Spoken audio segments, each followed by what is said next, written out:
परमात्मा की सृष्टि की, रचनाकार की शुरुआत जिस टंकार से हुई उसी को हम ब्रह्मनाद तथा ओंकार कहते हैं। इस टंकार से जो नाद विश्व में फैला वो नाद पवित्रता का था। सबसे प्रथम परमात्मा ने इस सृष्टि में पवित्रता का संचालन किया, सर्व वातावरण को पवित्र कर दिया। पहले उन्होंने पुनीत किया, जो चैतन्य स्वरूप आज भी आप लोगों को जाना जाता है, आप जान सकते हैं, उसे महसूस कर सकते हैं, उसकी प्रचीति आपको मिल सकती है। वही ओंकार आज चैतन्य स्वरूप आपको भी पवित्र कर रहा है। श्री गणेश की पूजा हर पूजा में हम लोग करते हैं और आज तो उन्हीं की पूजा का बड़ा भाई आप लोगों ने आयोजन किया है। लेकिन जब हम किसी चीज की पूजा करते हैं तो उनमें बहुत सारी विविध स्वरूप की मांगे होती हैं। कुछ लोग होते हैं कामार्थी होते हैं, कुछ लोग पैसा मांगते हैं, कुछ लोग कहते हैं हमारा कार्य ठीक से हो जाए, कुछ कहते हैं कि हमारी दुनिया में बड़ी शोहरत हो जाए, बहुत हमें फेम मिल जाए, सब दूर हमें बड़ा मान मिले। कोई कहता है कि हमारी नौकरी अच्छे से चली तो अच्छा है, कोई कहता है हमारा बिजनेस चलना चाहिए, कोई कहता है हमारे मकान बनने चाहिए। ये सब कामार्थ की बात है। और इसी तरह से मनुष्य की मांगे होते होते वो गणेश की पूजन करता है।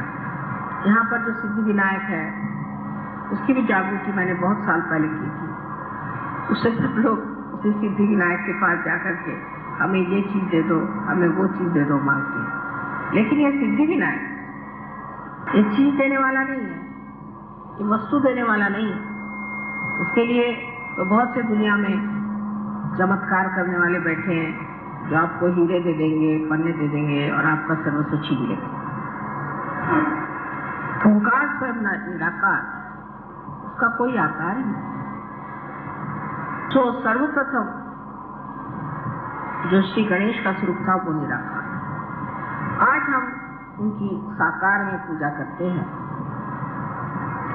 लेकिन सहयोगियों को जानना चाहिए कि हमारे जीवन का अंतिम लक्ष्य क्या है, हम क्या चाहते हैं, उसकी पूर्ति हमने की है। Have we fulfilled our destiny? हम किस लिए सहयोग में आए हैं? इसलिए आए कि हमारी तंदुरुस्ती ठीक हो जाए, हमारा बिजनेस ठीक हो जाए और हमें बड़ी मान्यता मिले, हम इलेक्शन में जीत जाएं। ये तो सभी मानते हैं, इसमें कौन सी विशेषता है। लेकिन सहयोगियों को ये सोचना चाहिए कि आज जो हम एक नए स्तर पे उठ खड़े हुए हैं, एक नए मंजिल पर खड़े हुए हैं, तो इससे हमें क्या पाने का है और हमारी क्या इच्छा है। फिर यही बात आती है कि जिस गणेश को आप पूछते हैं आज साकार में, उसे निराकार में प्राप्त करना है, उसको अपने अंदर प्राप्त करना है, अपने अंदर विराजना है। ये नहीं कि गए उनको फूल चढ़ा, ये तो सभी करते, उनको फूल चढ़ा दिया, उनकी पूजा कर दी, माँ की भी पूजा हो गई, गौरी की भी पूजा हो गई। लेकिन उनकी शक्ति आपके अंदर आप संग्रहित कर सकते हैं, उसका आप परिणाम दे सकते हैं, आप उसे अपने चित्त को, अपने मन को, बुद्धि को, वाणी को भी शुद्ध कर सकते हैं। और उसके अलावा आप दूसरों को भी ये शुद्धि दे सकते हैं कि ये गणेश ही के जैसा आपको हमने बनाया। हमने आपको आत्म साक्षात्कार जिस तरह से गणेश को बनाया गया उसी प्रकार आपको बनाया, उसमें कोई फर्क नहीं, एक ही तरह से, एक ही ढंग से बनाया। लेकिन कहाँ गणेश? तो जब आप गणेश की पूजा करते हैं तो आपको ये सोचना चाहिए कि हमें निराकार की ओर, निराकार से एकाकारी करें। हम तो साकारी के पीछे में दौड़ते हैं, अभी एक साहब कोई पूरी मिली के सहयोगी पूना में आए, आकर के मुझे कहने लगे कि मेरी तो वो भी कृष्ण पूजा भी गई क्योंकि मैं पूना नहीं आ सका, और ये भी पूजा गई। मैंने कहा ये क्यों गई? पहले मैं असल में मैं वहाँ से गणपति लेकर के आता हूँ अपने भाई के यहाँ, और हमारे 3 दिन का उत्सव होता तो गणपति लेके मैं यहाँ आया हूँ, अब वहाँ की तो पूजा मेरी मिस हो गई। मैंने अभी तक अज्ञान वहीं के वहाँ बैठा हूँ। यहाँ की पूजा मिस करके आप गणपति यहाँ से 10-15 रुपए का खरीद करके ले गए, यानी गणपति को खरीदा भी जाता है, आप हमें नहीं खरीद सकते, पर गणपति को तो आप खरीद सकते हैं।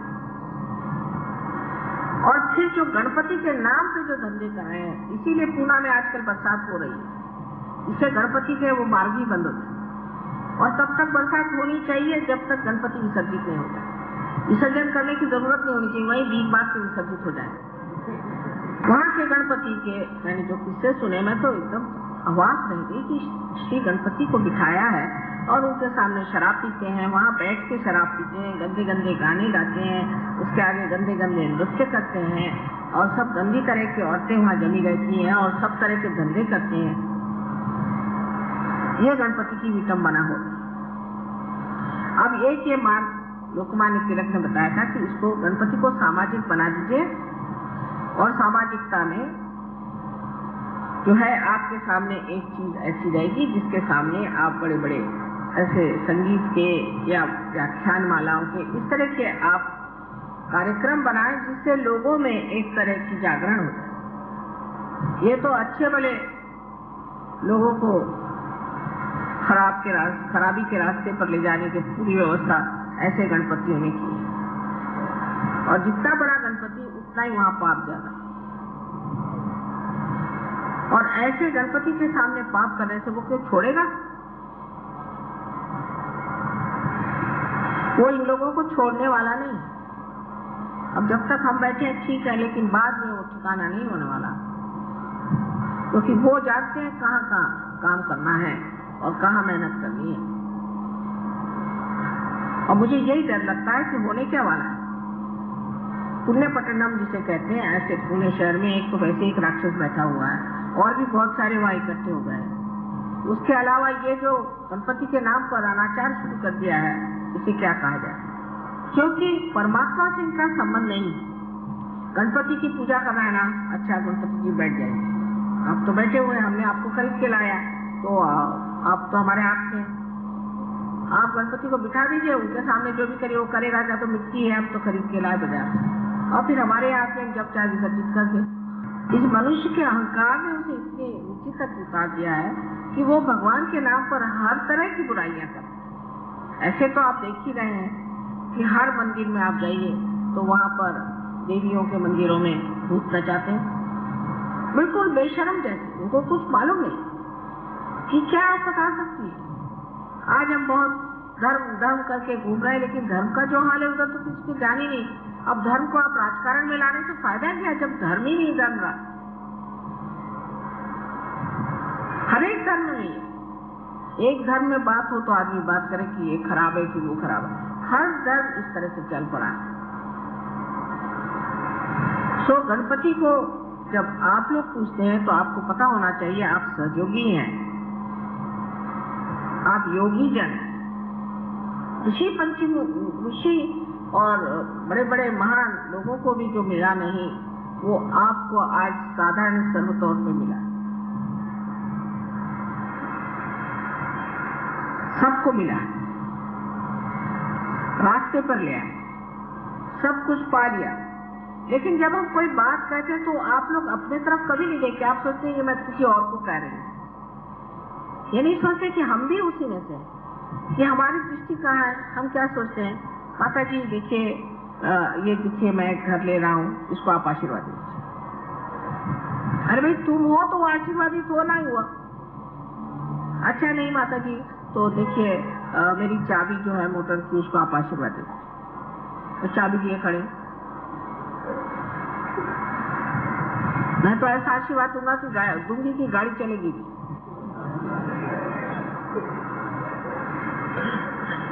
और फिर जबरदस्ती करना कि आप मेरे घर आओ, मेरे घर नहीं आओगे तो ये होगा। और वहां जाकर के सुनेंगे क्या कि मेरा बिजनेस ऐसा है, मेरा ऐसा है, मेरा वैसा। ये सहयोगियों के लक्षण नहीं। सहयोग जो करते हैं उनको याद रखना चाहिए कि हमें निराकार में उतरना है। यानी आप निराकार नहीं होने वाले, साकार में रहते हुए ही निराकार के आप पूरी तरह से माध्यम बनने वाले हैं। आपसे तो अच्छे रेडियो हैं, जिसको रेडियो बना दिया। अगर सब किसी को रेडियो बनाए तो उसने अपने हाथ से रेडियो बनाया और उसको जब कनेक्शन किया उसमें से संगीत सुनाई देता। कोई रेडियो धूल तो नहीं फेंकता। तो सर्वप्रथम हमारे अंदर गणेश जी को हमें जगाना है। सिर्फ पूजा मात्र नहीं, लेकिन उसे अगर जगाना है तो सर्वप्रथम हमें देखना चाहिए कि हमें शुद्ध होना, हमारे अंदर शुद्धता आनी। तो सबसे पहली शुद्धता है कि हमारे जो मौलिक बातें हैं उसकी ओर ध्यान दें। आजकल के सिनेमा और आजकल की सब चीजें आने से हमारी आंखें तक खराब होती और वो अबोधिता, वो निश्चल और निर्वाज्य प्यार संसार से मिट गया है। कोई सोच भी नहीं सकता कि ऐसा कोई प्यार कर सकता। और इस उधेड़ बुन में मनुष्य रहता है कि किस तरह से हम इस कार्य को ऐसा करें कि जो सहयोग भी चलता रहे और हमारे ये धंधे भी चलते रहे। जैसे कल एक देवी जी आकर मुझे कहने लगी कि मेरे पति एक दूसरी औरत के पीछे पागल है। मैंने कहा उसको छोड़ो, यही कहने वो तो कहे मैं परम सहयोगी हूँ, मुझे कैवल्य मिल गया और माता जी से संबंध मेरा और है और ये संबंध मेरा और है। मगर के ऊपर चढ़ के आप नाव में नहीं उतर सकते। और जो लोग इस तरह के कामों में और इस चीज में अभी भी उलझ रहे हैं, उनको उचित है कि वो सहयोग छोड़ के और हमें रिहाई दे और अपने से छुट्टी पाए। तो उनका जो होना वो तो होगा ही, लेकिन सहयोग बेकार में बदनाम होगा। अभी भी घर चित्त इस तरह से उलझता है तो समझ लेना चाहिए कि इसे कहते हैं कि बिल्कुल ही बुनियादी चीज, बेसिक आपने नहीं पाए हैं गणेश जी के बेसिक। जरा महाराष्ट्र में ये चीज कुछ अकल कम है लोगों को, औरतों के पीछे भागना कुछ समझ नहीं आता, ये कुछ अजीब चीज मानी जाती है। यहाँ कुछ बस अपने यहीं कहीं किसी से शादी हो जाए, चलो वही अपनी बीवी हो गई, इस तरह से वो आ जाता है। यहाँ पे औरतों का पागलपन नहीं है। पर मैंने सुना कि साउथ इंडिया में भी बहुत है। एक कोई राजा थे, उनके सुनते हैं कि 12,000 पत्नियां, बड़े आश्चर्य की बात। और उनमें से कुछ तो पैदल चलती थी बेचारी, कुछ पालकी में चलती थी, कुछ घोड़े पर, कुछ हाथी पर। फिर उनको ये इच्छा हुई कि एक और औरत करनी चाहिए, तो उन्होंने उस औरत की कोशिश करी। जब उसके लिए कोशिश करी तो वो उसने मना कर दिया कि मुझे नहीं आपके इसमें शामिल होना। तो उन्होंने चढ़ाई कर दी। उस वक्त एक मुसलमान राजा वहां पर था, तुगलक। उसने उस चढ़ाई का मुंह तोड़ जवाब दिया और वो हार गया और उसकी 12,000 औरतें भी भाग गई। उसको एक औरत कठिन गई। हमारे सहयोगियों को भी समझना चाहिए कि हमें किस तरह से अपनी शक्ति को अपने अंदर पूर्णतया जीवित रखना चाहिए और किस तरह से हमें अपनी वर्जिनिटी पर, अपने कौमारी व्यवस्था पर, अपने गौरी स्थिति पर बहुत गर्व होना चाहिए, क्योंकि यही स्त्री की शक्ति है। अगर यह स्त्री की शक्ति छिन जाती है तो फिर ऐसी स्त्री किसी काम की नहीं रह जाती, और इसीलिए ऐसी स्त्री को कोई पूछता भी नहीं और उसे मानता भी नहीं। हालांकि आजकल आप दुनिया में देखते हैं कि लोग जो है बहुसंख्य लोग जो है, बहुसंख्य ये लोग ऐसी औरतों को मानते हैं जो बिल्कुल मशहूर कहना चाहिए गंदगी से लबालब, इनमें पवित्रता छुई भी नहीं। सो ये जो बहुसंख्य है ये एक ही मार्ग से जा रहे हैं अपने नर्क की ओर। बहुसंख्य जाएंगे और वहां बहुसंख्यों का जो हाल होने वाला है वो मुझे आज ही दिखाई दे रहा है। बहरहाल आप बहुसंख्य नहीं है, आप अल्पसंख्य और आपकी स्थिति और है। इसलिए जान लीजिए कि इस तरह के कामों में उलझना आपको बिल्कुल शोभा नहीं देगा। और अभी भी थोड़े थोड़े लोगों में मैं देखती हूँ उनका चित्त इधर उधर बहुत घूमता है। ये तो सबसे प्रथम चीज हमें जाननी चाहिए कि हमारी नैतिकता जो है, कम से कम हमारी नैतिकता ठीक होनी चाहिए। अब दूसरी जो चीज हिंदुस्तानियों में है, खास करके जो परदेश में छूटी है, उनका नैतिकता का बल कम है, लेकिन भौतिकता का बल वहाँ जबरदस्त है, क्योंकि उनको भौतिक चीजों में कोई दिलचस्पी नहीं, भौतिक चीज उनको कोई मनोरंजक नहीं लगती। पर हिंदुस्तानियों की तो आंखें हर एक दुकान में, जब तक उसका सब एडवर्टीजमेंट पढ़ के वो न हो जाए तब तक उनको चैन नहीं आता। हर पीछे मुड़ मुड़ के पढ़ेंगे हर एडवर्टीजमेंट, यहाँ क्या मिलता है, वहाँ क्या मिलता है, यहाँ क्या खरीदना, वहाँ क्या। और जब प्रदेश में भी ये जाते हैं तो बाजारी की धुन में रहते, बहुत शर्म आती है। और जब यहाँ से भी प्रदेश में जाते हैं, जो शादी वादी होके जाते हैं, वो तो इस कदर भौतिक लोग होते हैं, कुछ समझ में नहीं आता कि उनकी भौतिकता क्या है। गणपतिपुणे में भी ऐसा दिखाई देता है कि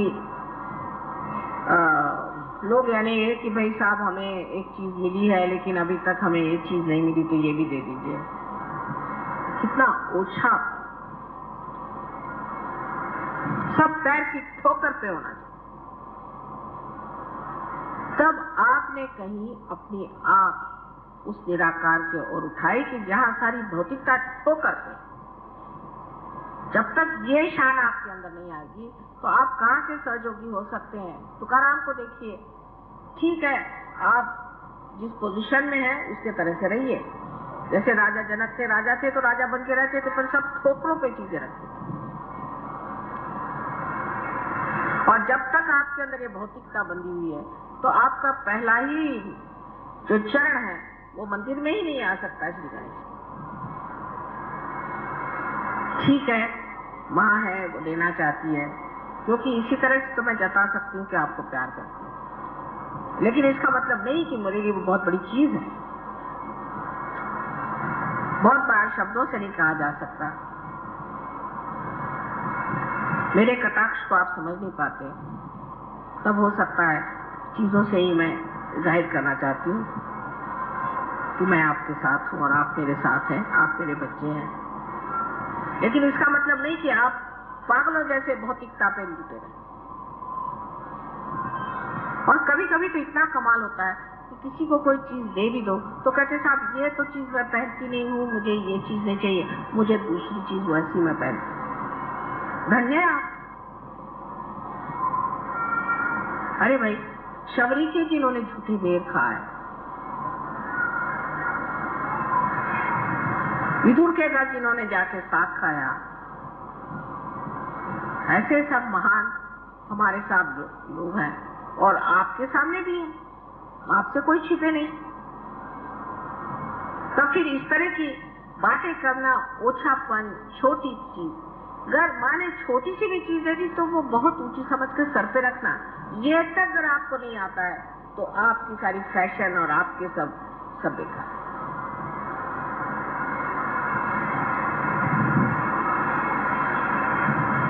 जो चीज श्री गणेश की है उसमें सबसे पहली चीज है कि मनुष्य को अपना चित्त स्वच्छ कर लेते। चित्त स्वच्छ करने का तरीका, ये चित्त कहाँ है आपका? चित्त अगर परमात्मा में है तो शुद्ध है ही आप, क्योंकि चैतन्य आप में बह रहा है।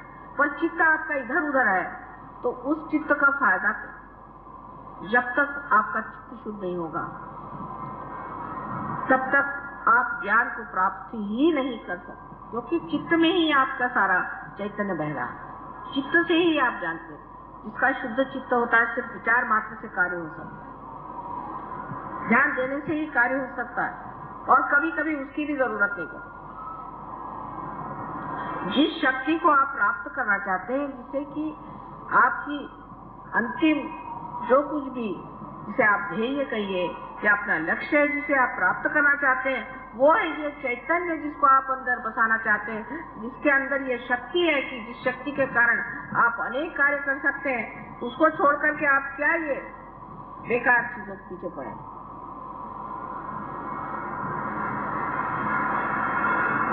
चित्त सारा इसमें रहेगा कि सहयोग में आने से हम कितने रुपए पैसे कमा सकते हैं, नहीं तो क्या क्या चीज मार सकते हैं।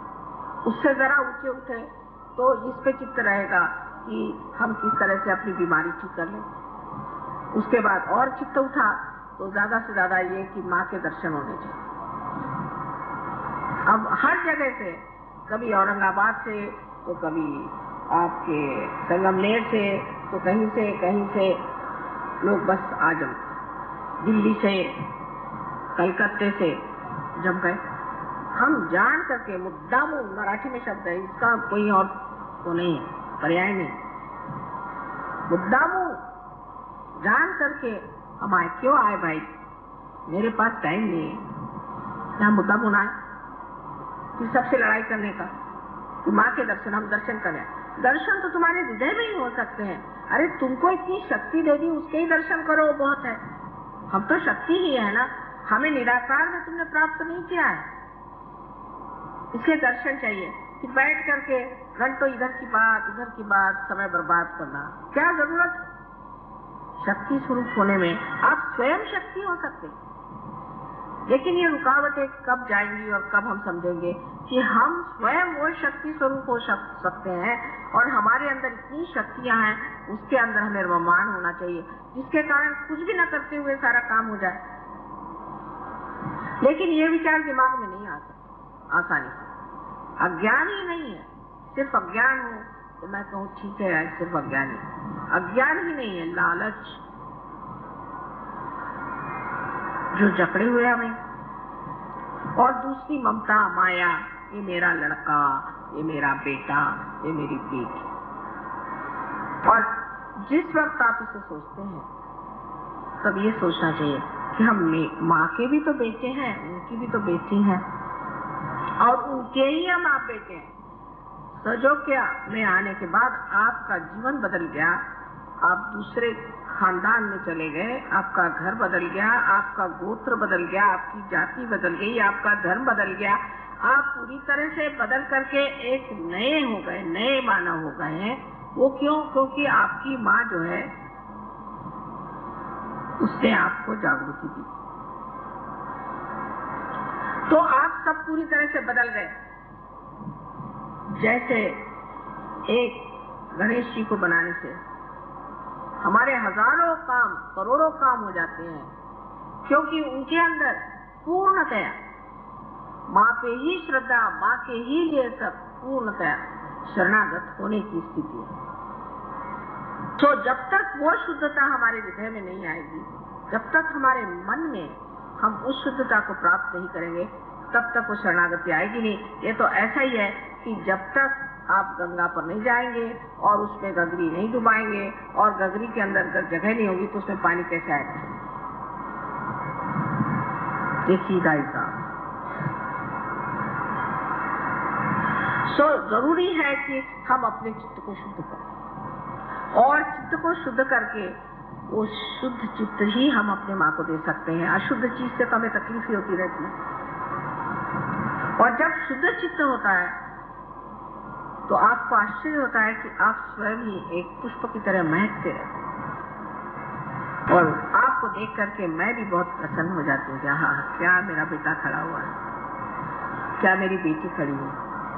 और सब चीजों से मुझे प्रसन्न नहीं होता कि आप बड़े अच्छे कपड़े पहन के मेरे सामने खड़े हो जाएं, सूट बूट पहन के या बाल कटा के, मुंह में लिपस्टिक लगा के, उससे मुझे बिल्कुल प्रसन्नता नहीं होती। उल्टे मुझे लगता है ये जा रहे, अब रास्ते से हट रहे। इस तरह की जो आधुनिकता है उसे प्राप्त कर लेना, गणेश के ओर से मुंह मोड़ लेना है, उसकी क्या जरूरत है? वो तो पुरातन है और हम भी बहुत ही पुरातन हैं। इसे अगर आप हमारे बेटे हैं और हमारी बेटियां हैं, तो जिस संस्कृति को हम पुरातन मानते हैं उसी से आपको चलना होगा और रहना होगा। और इसका नजारा बहुत खराब दिखाई देता है बाहर। लोग बाग हमसे खुद कहते हैं, जो फॉरेन के लोग हैं जिनको कि उनके समाज ही में अत्यावश्यक है, वो तक कहते हैं कि माँ तुम परमिशन दे दो तो हम लोग सब साड़ियां पहन के घूमेंगे, कुर्ते पजामे में पहन के घूमेंगे। लेकिन हमारे यहाँ उल्टा। तो जो गणेश की संस्कृति है, कि इस संस्कृति की अंततम जो स्थायी भाव है वो है सौंदर्य।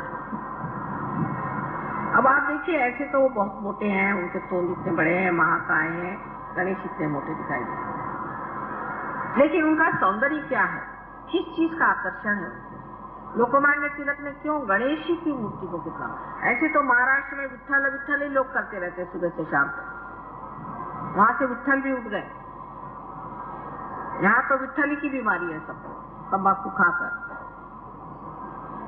लेकिन क्यों लोकमान्य तिलक ने श्री गणेश को ही की, और क्यों वही सारे सृष्टि की जितनी भी सुंदरता है उसे बनाते हैं? उनका कौन सा स्थायी भाव है जिसके बगैर श्री राम, श्री कृष्ण, ईसा मसीह या बुद्ध या कोई भी नहीं सौंदर्य में उतर सकते थे? वो कौन सा उनके अंदर भाव था? उनके अंदर वही बाल्य स्वभाव, एक बालक का स्वभाव, इसमें अबोधिता, इनोसेंस पूरा इनोसेंस इसके अंदर भरा होता है। यही चीज जो है सबसे मोहक और सुंदर होती है, न कि आपकी चालाकी और आपका बनना ठनना, ये कोई मोहकता, ये तो 2 क्षण की बात है। एक मुंह पे लोग अच्छा बोलेंगे, पीठ पीछे बुरा कहेंगे, लेकिन जो अबोधिता श्री गणेश की है, वही सारे सौंदर्य की सृष्टि सारे संसार में करती। तो सारे सृष्टि का जो रूप है वो श्री गणेश की कार्रवाई, उनकी जो बालिश बातें हैं। श्री कृष्ण का भी वर्णन वही सबसे अच्छा लगता है जो सूरदास ने किया है। युद्ध वक्त चलते थे, ऐसे पैर से पैंजन उनके बजते थे, गिर जाते थे, और आश्चर्य की बात है कि वो शीशे में अपना स्वरूप देख करके बड़े खुश होते थे, हालांकि वो विश्व के करता है। जहाँ उन्होंने अपनी माँ को अपने मुंह को खोल करके और सारे विश्व का दर्शन कराया, और बच्चों जैसी जो बातें करते थे। श्री राम के लिए भी यही कहा था। ईसा मसीह के बारे में लोगों ने उनका बचपन बताया नहीं, लेकिन उनका बचपन श्री गणेश के रूप में आप जान सकते हैं। और इसीलिए जहाँ जहाँ बचपन का लोगों ने उल्लेख नहीं किया तो बड़ी भारी गलती कर गए, क्योंकि ऐसे लोगों में आनंद और उल्लास नहीं होता, रोने धोने का धर्म बन गया। जैसे आप देखते हैं कि जैनियों में है रोने धोने का धर्म, बुद्ध मार्गियों में रोने धोने का है, मुसलमान लोग रोने धोने का, बाप रे बाप, उनका तो भगवान ही बचाए। और ईसाइयों का तो बहुत ही रोने धोने का। ईसा मसीह ने सबके लिए अपने को क्रूस पे टांग लिया और सबके पापों की क्षमा मांग ली एक बार। अब आपको आश्चर्य होगा, ऐसी ऐसी जगह है जहाँ ईसा मसीह को तो टांग नहीं सकते, तो खुद ही टांग लेते हैं, और बड़े प्रोसेशन के साथ वो टंगा हुआ आदमी सब दूर घुमाएगा। बताइए, इस तरह के तमाशे करने से क्या आप ईसा मसीह को प्राप्त कर सकते हैं? सो जो आनंद है, उस आनंद के प्राप्त करने के लिए सर्वप्रथम आपको गणेश जी जैसे होना चाहिए। उसकी ओर कौन ध्यान देता है? आज पूजा के बाद भी क्या आप सोचेगा कि माँ ने हमसे बताया कि हमें गणेश जी जैसे अबोध होना चाहिए। चलो कोई आपको ठग भी, हमें भी बहुत लोग कहते हैं कि माँ आप बहुत सीधी हैं, आप बहुत भोली हैं, आपको लोग ठग लेते। मुझे ठगने वाला अभी तक पैदा नहीं हुआ, लेकिन मैं अपनी माया में उनको जरूर दिखाती हूँ कि तुम थोड़ी देर मुझे ठगो, इससे मैं जानू तो कि तुम कैसे ठग हो। नहीं तो मैं जानूंगी कैसे कि ठगी क्या होती है, क्योंकि मुझे तो मालूम ही नहीं ठगी चीज क्या होती है। जब ये मुझे ठगते हैं तब मुझे पता रहता है कि ये ठग है और ये ठगी होती है। फिर उधर चित्त देने से वो ठग भी खत्म हो जाता है और ठगी भी खत्म हो जाती है। तो जरूरी है कि मनुष्य को उस भोले पर स्वीकार करना। शंकर के लिए भी यही कहा जाता है कि वो बोले, उनमें भोलापन है। कौन सी ऐसी देवता है जिसमें भोलापन नहीं? देवी के लिए कहते हैं कि जिस वक्त उनको बहुत क्रोध आया और उन्होंने सारी सृष्टि का संहार करने का विचार कर दिया, बिल्कुल तंग, तब सब लोग ने हाहाकार मच गया कि जब माँ ही बिगड़ गई तो अब क्या होगा हमारा। और सबको लगा कि अब तो हम सर्वनाश हमेशा के लिए हो जाएगा और फिर से सृष्टि की रचना ही नहीं। उस वक्त शंकर जी को एक बात सूझी कि उन्हीं के बच्चे को उनके पैर के नीचे में डाल दिया पहले कि तोड़ना है तो इसी बच्चे को तोड़ो। इतनी बड़ी जीभ उनकी निकल आई, बाप रे, मैं अपने बच्चे को ही मिटा रहे। ये बच्चों की तरफ से जो हमारे लिए एक तरह से प्यार, आह्लाद, एकता और जो जिसे हम कहते हैं एकाग्रता, समग्रता, ये प्राप्त। सबने कहा है कि बच्चों के कारण दुनिया एक हो जाती है। जब एक बच्चे पे आफत आती तो सब माँ बाप की आंखें उस बच्चे की ओर दौड़ती कि उस बच्चे को बचाओ, क्योंकि हम लोग विश्वव्यापी है एक तरह से। कि जो विश्वव्यापी सबसे बड़ी चीज है कि बच्चों को पनपने देना चाहिए। ये विश्वव्यापी शक्ति है और इसका एहसास, इसका अनुभव हम सबके अंदर है। इसलिए ईसा मसीह ने कहा कि तुमको अगर परमात्मा के साम्राज्य में जाना है तो छोटे बच्चों जैसे तुम्हें होना चाहिए। यही गणेश की पूजा है जहाँ की आप पे वो अबोधिता और उनका सहज नृत्य जो है, सहज झगड़ा जो है, सहज बातें जो है, कितनी सुंदर है। उसके हर एक जगह आपको दर्शन होते हैं और आप देखते हैं, पर उसमें अगर आपके अंदर ममत्व आ जाए, बच्चे में बिल्कुल ममत्व नहीं होता, आ जाएगा वो हर चीज को खेल बना लेता। आप उनको एयरपोर्ट पे ले जाइए, वहां पर वो कुछ ढूंढ लेंगे, कूदने का हिसाब या दौड़ने का हिसाब या कुछ न कुछ को खेल बना देते, हर चीज उनके लिए लीला। और फिर उसे छोड़ भी देते, उससे अटैचमेंट नहीं, उसके साथ जुटापन नहीं है कि ये खेल मेरा है। जब ये हो जाता है तो सोचना चाहिए कि बच्चा जो है इसमें अभी बहुत बच्चापन नहीं रहा। जो बच्चा होगा वो तुमको चाहिए वो 3 बार लाके दो। कोई खेल खेल रहा है छोड़ के भाग जाएगा दूसरा को। उसको किसी के प्रति ये नहीं लगता है कि इससे हमें चिपकना चाहिए या कुछ रहना चाहिए। वो जो भोलापन है, उस भोलापन में जो एक चीज की न्यूनत्व है जो आप पे पूरी हो गई है कि उनको कोई ज्ञान नहीं, बगैर ज्ञान के भोलापन। लेकिन आपने ज्ञान को पाया है और उसका सरताज आपका भोलापन। इतने बड़े ज्ञान को प्राप्त करके भी अगर हमसे उस चीज की प्राप्ति नहीं हो सकती, उस गणेश की श्रद्धा और उसकी समर्पण शक्ति को हम प्राप्त नहीं कर सकते, तो बाकी सब करना तो व्यर्थ ही है एक तरह से। मेरे ख्याल से बिल्कुल ये कुछ मशीन की बात। हाँ, मंत्र कह डाले गणेश के, फिर ये क्या। मैं तो सोचती हूँ कि हर एक पूजा में इतने बार हम गणेश को पूछते हैं और कहते हैं ठीक है उनका मंत्र जरूर कहा करिए, लेकिन मेरे ख्याल से गौरी की पूजा नहीं ठीक रहती। वो चालना देती है, वो कुंडलिनी है, वो आपको उठाती है। गणेश को आप साकार ही में देख सकते हैं, अभी निराकार में देख नहीं पाते हैं क्योंकि अभी तक आपने गौरी का संचालन नहीं किया और गौरी का आसरा नहीं लिया। आप सिर्फ गणेश जी को देखना चाहते हैं। आज गौरी का ही दिन है। ऐसा कुछ इत्तेफाक है कि सहयोग में हमेशा सहूलियत से पूजा होती है, ये नहीं मुहूर्त पे नहीं होती, कुछ भी हो सहूलियत होनी चाहिए। अभी संडे का रोज होना चाहिए, नहीं तो सबको ये नहीं। और संडे के रोज में भी वो टाइम होना चाहिए जब सिनेमा नहीं। मैंने आज तक कोई संडे को सिनेमा ही नहीं देखा और समझ में नहीं आता कि मुझे उसका सिनेमा होता है कि नहीं होता। पर संडे को सिनेमा होता है, इसलिए पूजा सवेरे ही रखना अच्छा है और माँ जल्दी आप खत्म करना क्योंकि उधर सिनेमा का टाइम हो जाएगा। ये अगर हमारी स्थिति है तो क्या फायदा है गणेश जी की पूजा करने। अगर हमारा चित्त ऐसी ही चीजों में उलझा हुआ है तो आप लोग ये समझ लीजिए कि इसका कोई इलाज हम नहीं कर सकते, इसका कोई इलाज नहीं। सो चित्त को जो है हर समय आपको देखते रहना चाहिए कि इसमें कौन से विचार खड़े हो रहे हैं। तो नामदेव ने कहा हुआ है कि जैसे एक छोटा बच्चा हाथ में पतंग की डोरी लिए हुए सबसे बात कर रहा है, खेल रहा है और हंस रहा है, मजाक कर रहा है, लेकिन उसका चित्त पूरा उस पतंग की ओर है। उसी प्रकार एक योगी जन को अपना चित्त पूरा उस पतंग पे रखना चाहिए, अपनी आत्मा की। नहीं तो ये सारी शक्तियां जो जीव ही है, उनकी कोई पूर्ति नहीं हो सकती, उसका कोई प्रादुर्भाव हो नहीं सकता, कोई स्फोट नहीं हो सकता। लोग बहुत से पूछते हैं कि माँ क्यों ऐसा होता है।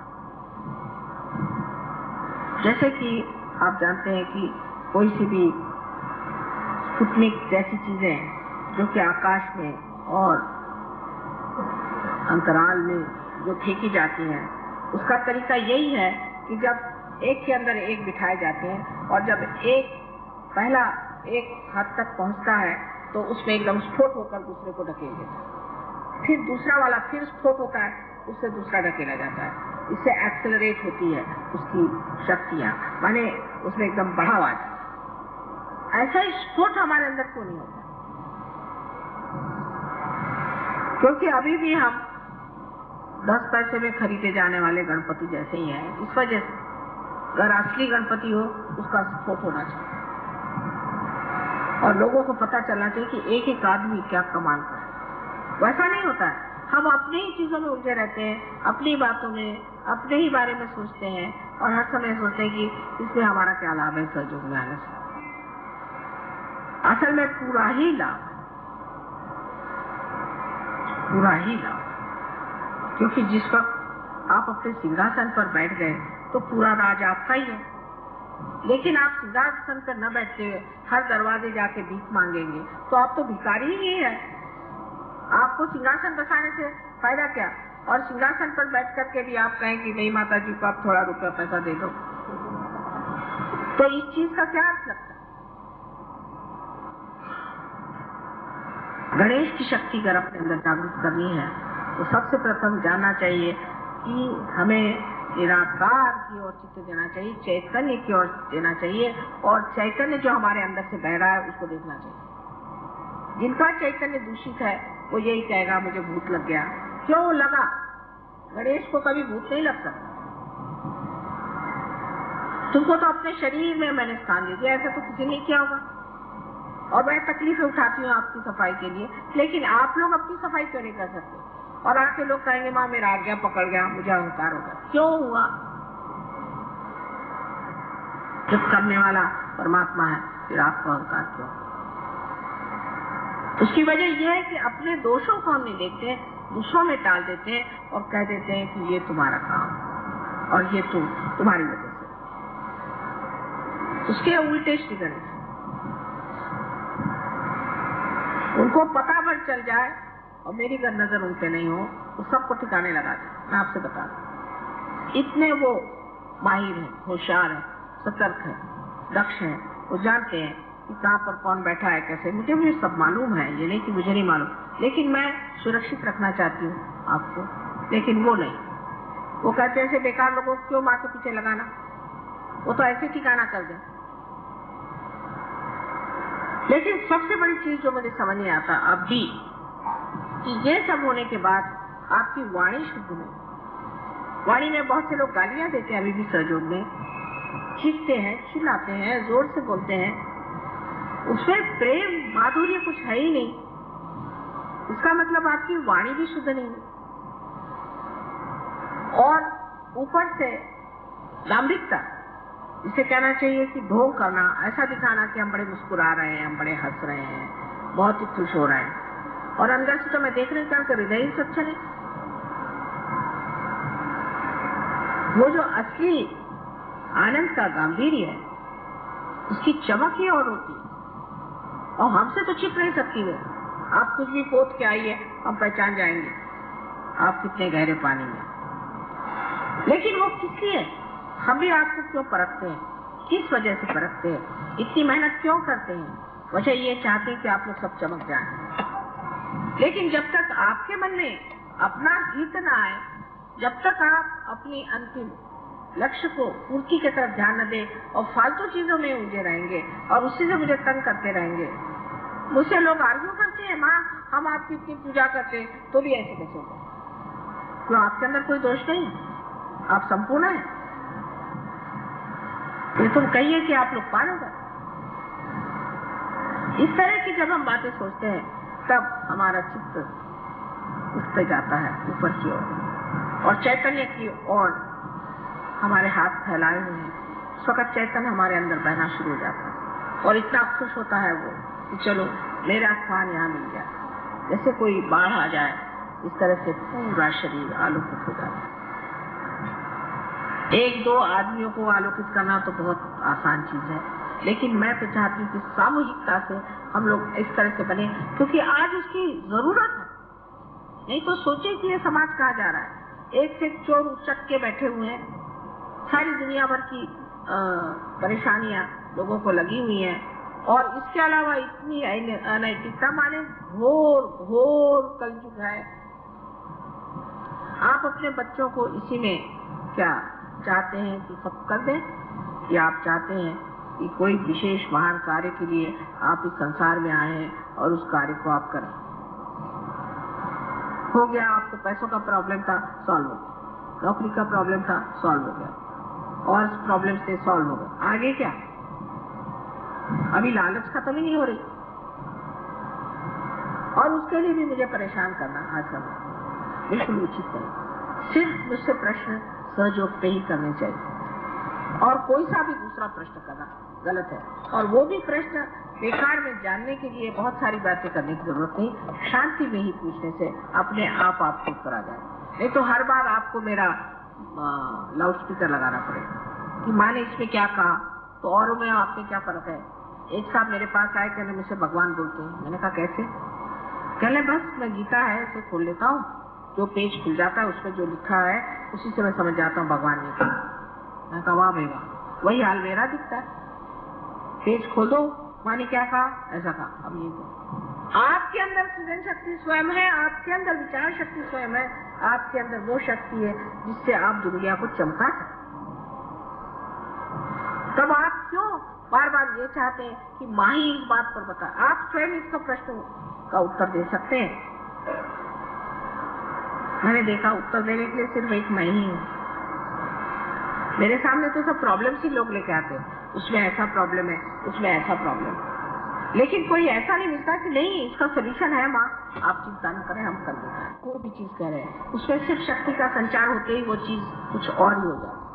जैसे ये चीज बेकार है, उसमें जैसे शक्ति का संचार हो गया, आप लोग मुझे सुन रहे हैं। इसी प्रकार कोई सी भी चीज जिसे हम कहते हैं कि जो व्यर्थ है, उसमें शक्ति का संचार होते ही वो कमाल के हो जाते हैं। आपको अपने बच्चों से प्यार है, अच्छा उनमें शक्ति का संचार करो, वो बच्चे कमाल के हो जाए, हो ही जाएंगे। अगर आपको अपने घर से प्यार है, चलो उसमें शक्ति का संचार करो, मंदिर हो जाए।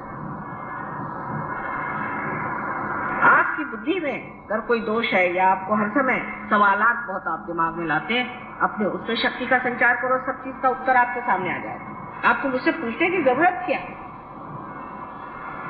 शंकराचार्य, आज शंकराचार्य को क्या मैंने जाके बताया था?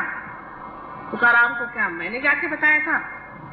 सबसे तो बड़ा ज्ञानेश्वर जी को, और उनकी किताबें पढ़े तो आश्चर्य लगता है, कभी उन्होंने मुझे साकार स्वरूप देखा नहीं, लेकिन उन्होंने उस शक्ति को बल दिया जो उन्हें दी थी, और उस शक्ति के स्वरूप उन्होंने क्या कैसे कहा चीजें रखी। अगर आप अभी भी इसी साकार स्वरूप से ही तृप्त है, आगे नहीं बढ़ सकते। आपको निराकार में हमें प्राप्त करना होगा, जिससे कि आपके अंदर की सृजन शक्तियां बढ़े। इसी को हम मानते हैं कि जो श्री गणेश को लोग कहते हैं कि हमारे महागुरु, की वजह यही है कि उनकी शक्ति के संचार से हम स्वयं ही गुरु हो जाते हैं। हम कितने बार कहते हैं हम स्वयं के ही गुरु, लेकिन ऐसे कितने लोग हैं मुझे नहीं दिखाते जो अपने टांगों पर खड़े हुए कह सकते हैं कि हाँ माँ ये चीज है, इसका हमारे पास उत्तर है, हम ही को इसका उत्तर मांगो। और जब वो देने लग जाते उत्तर, तो ऐसे उत्तर होते हैं कि सभी दुनिया निरुत्तर हो जाए, क्योंकि जो उत्तर देते हैं इतने अहंकार भरे, इतने बेवकूफी के और इतने निम्न स्तर के होते हैं कि समझ में नहीं आता कि ये सहयोगी है कि कहाँ जाते हैं।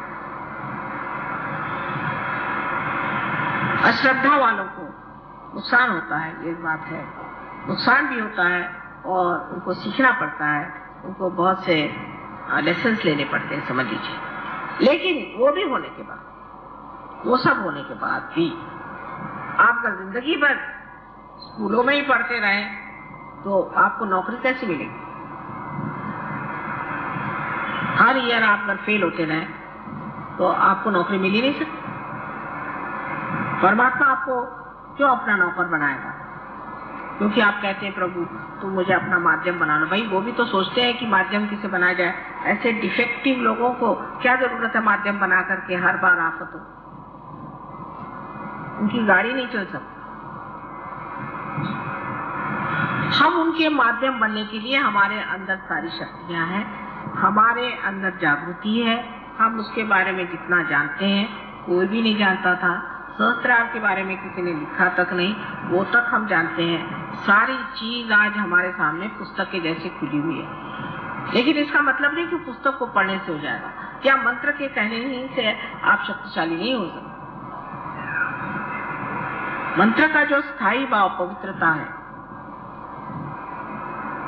और उसकी फेंक, जिसे कहते हैं कि कहाँ नजर है, जब तक दोनों चीज में सामंजस्य नहीं आ जाए, जैसे कि हाथ में पतंग हो और उड़ान उसके ऊपर हो, इसी प्रकार जब तक आपके जीवन में न हो कि हमारी उड़ान कहाँ है। बहुत से लोग ये जरूर कहते हैं माँ हमें गॉड रियलाइजेशन कब हो। इसका कोई मैं लिख के दे सकती हूँ गारंटी? और दूसरी मर्तबा गए वहां किसी की बुराई करने लगे। सादा एक क्रोध जिस आदमी को कंट्रोल नहीं हो सकता, वो क्या सहयोग करे? कृष्ण ने क्रोध को सबसे पहले कंडेम किया, सबसे बुरा बताया। क्रोधात भी जाए, क्रोध सबसे खराब चीज, सम्मोहन लाने वाली चीज। सो हमारे अंदर जो गणेश की शक्ति है उसे जागरूक करने में क्या सोचना चाहिए? हमें पवित्र हो, और पवित्रता में उनका सौंदर्य स्वरूप जो भोला स्वरूप हो लेना। नहीं फिर वो कहेंगे ठीक है हम गणेश हैं, हम हाथ में परस लेके जिसको उसको मारते थे। वो शक्ति आपके पास नहीं, वो परस आपके हाथ में नहीं। वो जिस दिन आपके हाथ में आएगी तो आपके हाथ में परस दिया जाएगा। अभी जिससे आप मार रहे हैं वो आप ही का भूत आपको मार रहा है। आप भूत हैं जो आप चीख रहे हैं, चिल्ला रहे हैं और गुस्सा कर रहे हैं, दूसरों को मार रहे हैं। ये गणेश शक्ति होने से, क्योंकि आपको पता ही नहीं आप किस पे चिल्ला रहे हैं, क्यों चिल्ला रहे हैं, क्या कर रहे हैं। ये जिस आदमी का इस तरह से दिमाग खराब है उसे सहयोग में छोड़ के पागल खाने में चला जाना चाहिए, उसका स्थान यहाँ पर नहीं। जो आज का भाषण है उसमें धार है उसी तरह की, समझ लीजिए। हमें कोई अधिकार, आपको अधिकार नहीं कि आप इस परस को वहां दुनिया भर में घुमाते फिरे। अपनी नाक काट लीजिएगा, अपने कान काट लीजिएगा, किसी को आप काट नहीं सकते। सहयोग में जो भी आदमी ऐसा होता है उस पर दुनिया थूकती है, हंसती है, मजाक करती, पीछे उसकी निंदा करती है। और ऐसे लोग सहयोग से बहुत जल्दी घाट उतर जाते हैं। अपनी वाणी अत्यंत सुंदर, स्वच्छ होनी चाहिए, अच्छी होनी चाहिए, मधुर होनी चाहिए, पर उसके पीछे में छल कपट नहीं होना चाहिए। जैसे बिजनेस वाले, भाई बहुत अच्छे आप आइए, पान खाइए, फलाना खाइए और जेब खाली करके जाइए। हृदय, बात हृदय से कहनी चाहिए। और जब हृदय से बात कही जाती है तो बड़ी गुणग्राही होती, क्योंकि हृदय जो है यही सब चीज को समाता है। वही चीज हमेशा के लिए सनातन हो जाती है। बाकी चीजें ऊपरी ऊपरी, बुद्धि की चीज ऊपरी ऊपरी रह जाती है, लेकिन जो चीज हृदय को छू जाती है, जो हृदय स्पर्शी है, वही चीज हृदय में बैठ जाती है। इस चीज की आप गांठ बांध के रखिए। श्री गणेश का स्थान है तो मूलाधार पे, पर जब वो अपने हृदय में आ जाता है तभी वो आत्मा स्वरूप होकर के चैतन्य में होता है। आत्मा जो है वही श्री गणेश, और वही श्री गणेश जब हमारे हृदय से प्रकाश देता है, वही वो फिर चैतन्य, जिससे श्री गणेश को अपने हृदय में बिठा लिया, उसके लिए फिर कुछ कहने की जरूरत है। उसको कहते हैं कि हर समय निरानंद में डूबा रहता है, उसे और चीजों की खबर ही नहीं होती, न परवाह रहती है, और रिद्धि सिद्धि सब उसके पैर के पास। वो खुद जानता भी नहीं, सोचता भी नहीं, सारे काम अपने आप होते रहते हैं। ये अनुभव सिद्ध है, ये मैं बात ऐसी वैसी नहीं कह रही हूँ, ये अनुभव सिद्ध है। आप लोग जानते हैं, मेरे बारे में जानते हैं, वो आपके बारे में क्यों नहीं होना चाहिए? अभी तो हम ही आपके लिए रिद्धि सिद्धि बने, आपके पीछे पीछे घूम रहे हैं। पर सबका समय होता है, आपको भी अपने मंजिल को छोड़ करके दूसरी ओर मुड़ना नहीं चाहिए। अपनी नजर उन्नत करके उस ओर जाना चाहिए जहां आपको जाना है और जिसे आपको प्राप्त करना है। ये ऐसा आज तक कभी हुआ नहीं था, और जो हो रहा है उसको अगर आप भूल जाएंगे तो इसमें दोष हमारा नहीं, और इसकी सजा हमें देने की जरूरत ही नहीं। श्री गणेश बैठे हैं वहां परस लेकर, इसलिए अपनी ओर दृष्टि, अपने अंदर वो गांभीर्य, श्री गणेश की जो शक्ति उस गांभीर्य से लिया, अपने अंदर वो आनंद का गांभीर्य। आनंद एक सागर जैसे गंभीर, जैसे ऐसे गंभीर आत्मा को देखते ही मनुष्य पुलकित हो जाए आनंद से, फिर तो आप ही के दर्शन से काम हो जाएगा, मेरी तकलीफें बहुत कम हो जाए। तो वो स्थिति आनी पड़ेगी, और आज यही एक निश्चय करके आप पूजा करें कि वही हम स्थिति लाने वाले हैं। और आज विशेषकर गौरी की पूजा, कुंडलिनी की पूजा, जो हमें शक्ति चालना देती है, जो गणेश को ही वो शक्ति देती है जिसके कारण वो चलायमान है, और अब निराकार स्थिति से साकार आकर के और आप लोगों के साकार स्वरूप से ही वो आपको निराकार में उतार सकते हैं, वही वो गौरी शक्ति। तो हम शक्ति के पुजारी हैं, और जो शक्तिशाली नहीं है, निशक्त है, जो अपनी शक्ति की पूजा नहीं करता और जो अपने अंदर वो शक्ति को जगाता नहीं और उसमें रममान नहीं होता और उसका प्रकाश नहीं देता है, उसके लिए अपने को सहयोगी कहना व्यर्थ। ऐसे तो बहुत से बंदर और गधे मिल सकते हैं जिन पे मैं लेबल लगा दूं सहयोगी, सहयोगी, सहज गाड़वी, सहज फलाने, सो क्या वो हो जाएंगे? तो ये लेबल लगाने की बात नहीं है, अंदर की बात है, अंतर तब की हृदय की बात है, जिसको हृदय से प्राप्त करना चाहिए, हृदय में उतरना चाहिए। और जितनी भी समाज में, राजकारण में, बाह्य में, बाहरी बातें हैं, उनको अपने अंदर नहीं घुसा देना चाहिए, क्योंकि सब लोग ऐसा करते हैं, इसलिए हम भी ऐसा करते हैं। ये सहयोग है, इसमें आपकी अपना व्यक्तित्व है, ये नहीं कि अपनी इंडिविजुअलिटी है, व्यक्तिगत नहीं है, व्यक्तित्व है, हमारी पर्सनालिटी है, हम सहयोगी हैं। हम क्यों, लोग दुनिया करती है इसलिए हम क्यों करें? हम इसे नहीं करने वाले।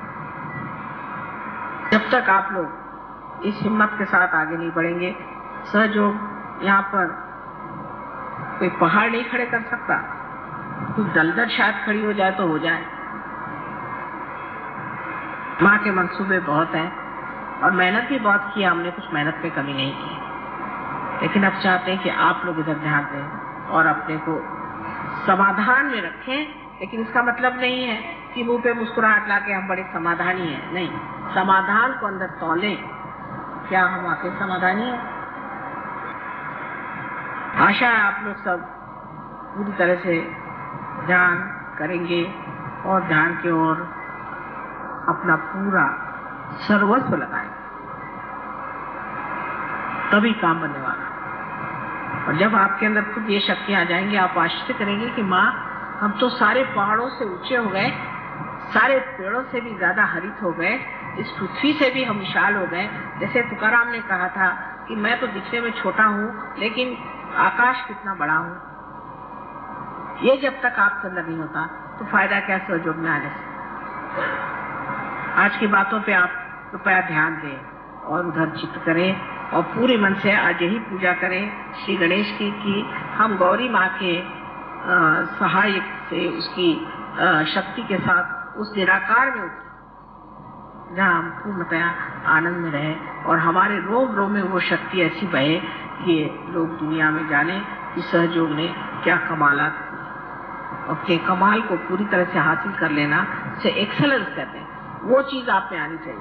सहयोग में हमें एक्सेलेंस आया है या नहीं, ये खुद आप जज करना चाहिए आप। और हर एक आदमी कर सकता है, उसको पढ़ने लिखने की, किसी चीज की, किताब की, किसी चीज की जरूरत नहीं, सिर्फ शुद्ध इच्छा की जरूरत है जो हमें अपने अंदर रखना चाहिए। आशा है आज पूजा में आप लोग इसे प्राप्त करें। महान शक्ति के साथ ही आप बाहर जाइए, उसको छोड़े बगैर नहीं। छोटी छोटी बातें जो भी मन में उभरे कि मेरा ये ठीक हो जाना चाहिए, वो सब छोड़ छाड़ के आज उसी महाशक्ति को प्राप्त करें। सब अपने आप ही ठीक होने वाला। खासकर अथर्व शीर्षाने सगळं करावं लागणार आहे। पण गौरीचं आहे का काही?